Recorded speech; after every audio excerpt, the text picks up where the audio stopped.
Avant de continuer pour la deuxième partie, juste faire un rappel sur ce qu'on a vu la leçon précédente à la première partie. Donc, on avait vu l'hérédité, qui était une sous-discipline, excusez-moi, de la biologie et qui étudiait les caractères héréditaires des individus, leur transmission au fil des générations et leur variation et mutation. On avait vu que c'était principalement en rapport avec les ressemblances entre les liens familiaux entre différentes personnes. On avait vu aussi la définition de gène, qui est un segment d'ADN qui porte le code ou le caractère permettant la synthèse d'une ou de plusieurs protéines. Vous regardez ici à gauche, qu'est-ce qu'on a? C'est une espèce de molécule qui ressemble à un X, ça s'appelle un chromosome. Chromosome, vous en avez 23 paires à l'intérieur de vous dans chacune des cellules, sauf les cellules sexuées. Donc 23 paires, ça veut dire que vous avez 46 chromosomes. Et les chromosomes sont tout simplement des bandes d'ADN enroulées les unes par rapport aux autres. Donc si on prenait le chromosome et qu'on le déroulait, on aurait la séquence d'ADN, et à l'intérieur de la séquence d'ADN, on a les gènes. Donc le caractère héréditaire. Ce sont des caractères physiques hérités de nos parents grâce aux gènes qu'ils nous ont transmis. Exemple, la couleur des yeux, des cheveux, de la peau, la forme du nez, du visage et des oreilles, le groupe sanguin et certaines maladies génétiques comme le diabète de type 1. Et on parlait de chromosomes tout à l'heure. Vous avez sûrement déjà entendu parler de la trisomie 21. Je ne me souviens plus du terme exact, mais c'est une maladie génétique. Donc, un allèle, c'est une des formes que peut prendre un gène. Exemple, le gène de la couleur des yeux. Il y a deux allèles possibles. Donc, on peut retrouver l'allèle de la couleur des yeux brun, qui va être représenté par un B majuscule, et la couleur des yeux bleus, qui va être représentée par un B minuscule. Pourquoi? On va le voir dans quelques secondes. Donc, pour chacun des gènes, on possède toujours deux allèles. Un provenant du chromosome du père et un autre provenant du chromosome de la mère, et ça, c'est invariable. Donc, ces deux allèles reçus peuvent être identiques ou différents. Un caractère peut être dominant ou récessif. Si le caractère est dominant, ça veut dire qu'il va dominer le récessif, bien entendu, mais on va l'écrire d'une manière majuscule. Et récessif, il va prendre une valeur minuscule. Donc, tantôt, j'avais dit que le brun, j'allais l'écrire avec un B majuscule, parce que le brun est dominant, et que le bleu, parce qu'il est récessif, je vais l'écrire avec un B minuscule. Et le dominant s'exprime dès qu'il est présent et masque le récessif. C'est-à-dire que, bon, on va toujours dire qu'il y en a deux allèles, mais s'il y avait 15 allèles, 14 récessifs et un seul dominant, mais ce serait le dominant qui serait exprimé, c'est-à-dire que ce serait le dominant que l'on verrait. Prenons trois individus. Donc, l'individu 1 a une allèle de couleur des yeux bruns de la part de son père et une allèle de la couleur des yeux bruns de la part de sa mère. Donc, comme le brun est l'allèle dominant, c'est le brun qui va s'exprimer. Et cet individu-là aura les yeux bruns. Mais parce qu'aussi il y a les allèles identiques, on va dire qu'il est homozygote dominant, homozygote pour même allèle, et dominant parce que les deux allèles sont dominantes. Brun et brun, c'est dominant pour ce gène. Donc, il porte deux allèles identiques dominants. C'est pour ça qu'on va l'appeler homozygote dominant.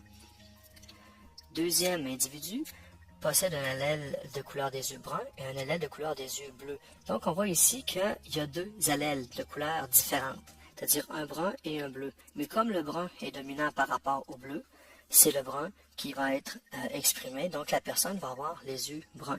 Cependant, cette personne-là ici, si elle se reproduit avec une personne qui a exactement le même type d'allèle, va avoir la possibilité d'avoir des enfants aux yeux bleus, même si les deux parents ont les yeux bruns, parce que la moitié des allèles va être transmise aux enfants. Donc, il y a une possibilité qui existe que deux personnes ayant les yeux bruns aient des enfants aux yeux bleus.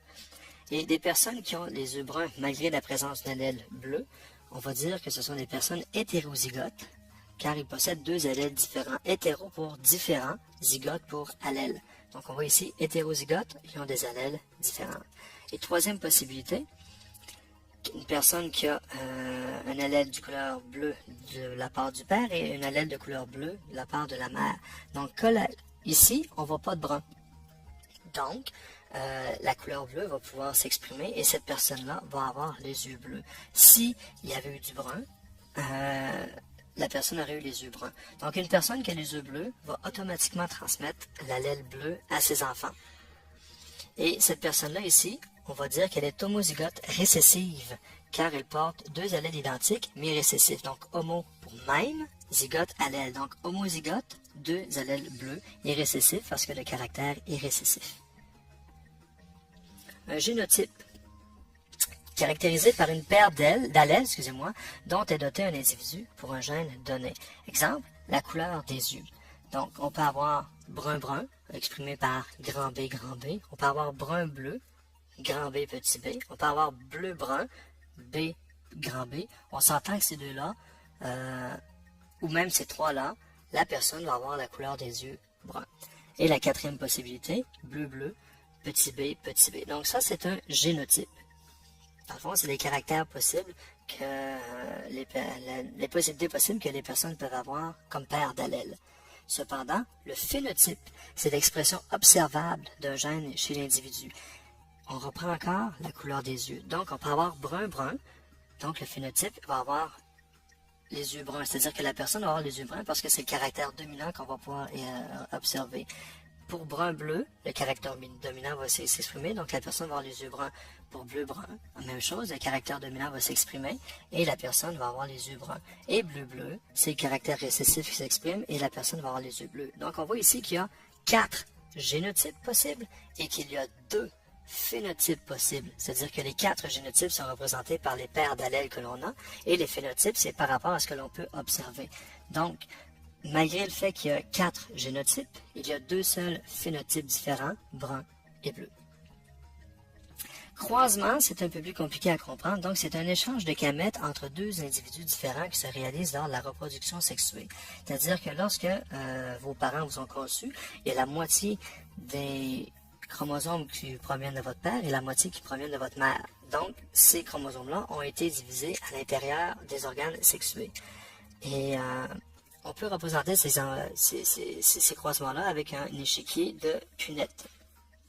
Donc, si on croise les 2 gamètes d'une souris hétérozygote, grand N, petit n, on obtient, avec n comme étant représentant la couleur noire, donc on obtient 4 types de génotypes.